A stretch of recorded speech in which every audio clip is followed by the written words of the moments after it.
Hi everyone, thank you for tuning in. I'm your instructor Joy. Let me first play a tune for you.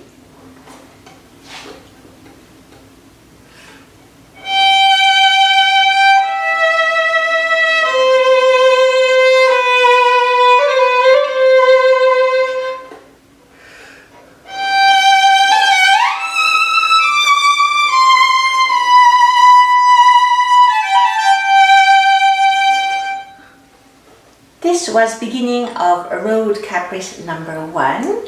Thank you very much for your continued support. Thank you very much for your kind donations here, also on my Patreon page, booking lessons with me, volunteering your time, sending me kind questions, comments, and sharing your knowledge on YouTube channel. I really appreciate. So this is a video for many questions.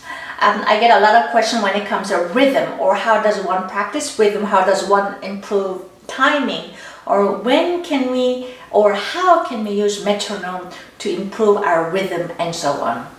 This is all very valuable, very good question. Remember, every improvement starts with a question, so never feel shy to ask questions.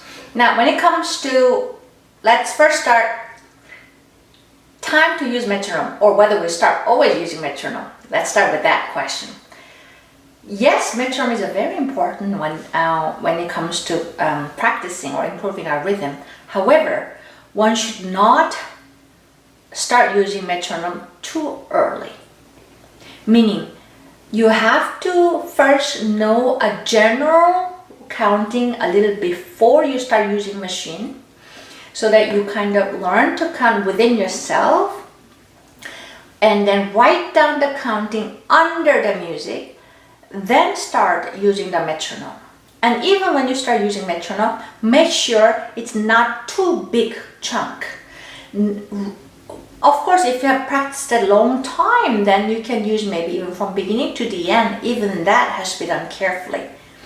But especially when you start using metronome for the first time for this particular piece, instead of starting from beginning, start practicing with a metronome that specific, particularly rhythmically difficult part. Whether it's a very fast, in this case we have as a 32nd note, 64th note, and a 32nd sextuplet, and so on, and slurred over, so on. That's very hard one. So those would be a good part to start practicing. But before all that, it is good idea to put a violin to a side, just with a single pencil or on your screen, write down 1 and 2 and, so that when you visually see the numbers right under the music or above the music, it's a little easier for us to count or improve our rhythm in general. Second step would be, once you're done, then see if you can count out loud. I know that's kind of annoying, it's not always fun, but it is very important and very effective. It requires a lot of patience, but I need you really count out loud while clapping the rhythm or playing.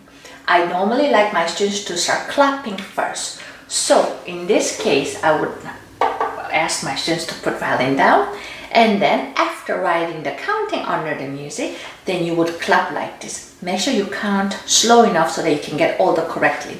So like this, 1 and 2 and 3 and 1 and 2 and 3 and. Now this one will train us or force us to keep counting in our head while being busy with our hands. That's what it is. The reason why I want you to start with the clapping, not on the violin, because it's a simpler form of your both hands being active. Violin playing is a little more complicated. Then once you're done, then you would play on the violin again while counting out loud. I know we're holding our violin with our jaw, it's hard to speak up, but trust me, it's hard, but this is very efficient. Like this. First count, extra measure, just to sync with a metronome, which will be very helpful later with a metronome practicing. It goes like this: 1 and 2 and 3 and 1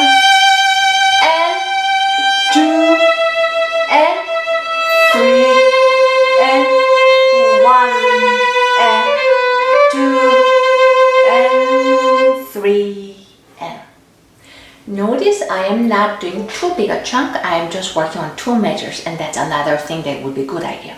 Now let's say we've done this one enough times. We can somewhat count out loud while we're playing, during our playing, which is very hard. Then this is time that you can start using metronome. Now when it comes a metronome bit, see if you can find a metronome tick the way you wrote your numbers of counting on your sheet music. If you wrote it down counting every half beat, such as a 1 and 2 and, then you would find a metronome bit that gives a tick, tick, tick, tick every half beat. If you wrote down counting 1, 2, 3, counting every beat, then you would find a metronome bit such as 1 beat tick, tick, tick. Just like that one, if you count it as a 1 E and da, which is a way of a type of counting every quarter beat, so you would get 4 numbers or signs for each beat. If you wrote 1 E and da, 2 E and da, then you would find a metronome beat tick that would count such as a tick, tick, tick, tick, tick, tick, tick, tick. Yeah, but since when it becomes many ticks, it becomes a little confusing. In that case, you will see if we can find 2 different kind of tone in beating. Every first, second, third beat, a little stronger number, and E and the smaller quarter beat, a little smaller counting, like this. Tick, tick, tick, tick, tick, tick, tick, tick, tick, tick, tick, tick, and so on. Now, then, once you have found a way how to use or how to set up your metronome, then instead of starting from beginning, see the hardest part. In this case, the second measure has like this 1 and for several reasons this is hard, because a second tick, which is a half beat of the first one, has a lot of fast notes, including 32nd and 64th, and it's slurred over. Yeah, and that would be a good place to start practicing with a metronome. So any metronome beat, loud tick will work. So I will get a metronome. Then you first listen at least 1 measure so that you sync with the metronome like this. 1 and 2 and 3, and then you start practicing.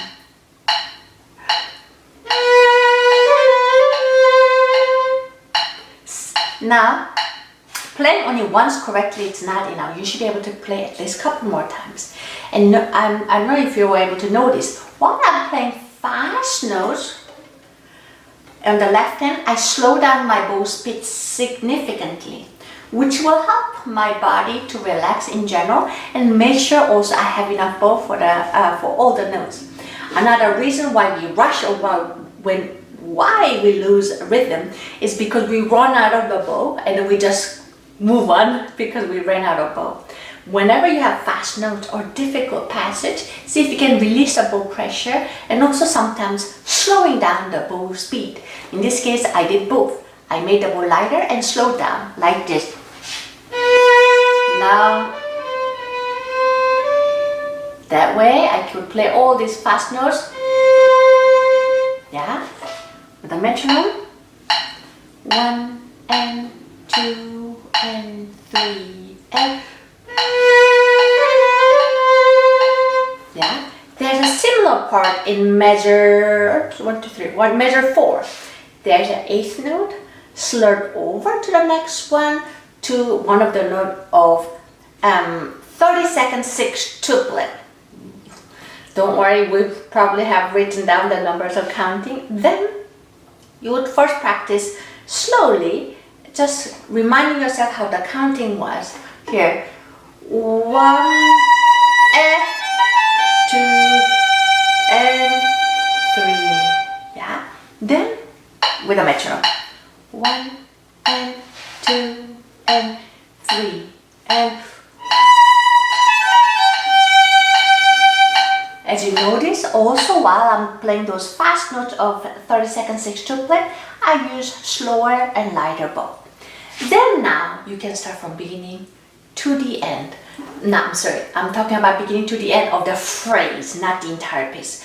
when you start practicing with a metronome for the first time, you should practice phrase by phrase, or sometimes measure by measure, or sometimes even smaller section, as your body has to learn to adapt that one. Yeah, that way you know how to be in rhythm in a relaxed way, not feel like you're pushed. So now, then you do the entire measure with a metronome.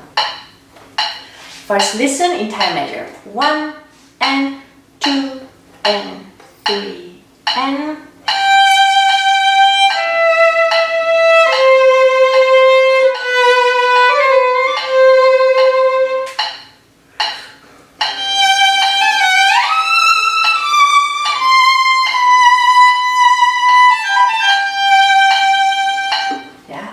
Like that. And then of course you can even practice even smaller session, just a beginning, or including transition from the previous part to the next one would be also a good idea. I hope this video was helpful. I hope this gave you some ideas. When it comes to rhythm clapping or playing correctly, rhythm correctly or correct timing, it requires an extra level of patience, but one thing is for sure, it certainly will work. It will work. But be strong and make sure you do those steps. I hope this video was helpful. I wish you all a great practicing. Hope to see you again. Bye-bye.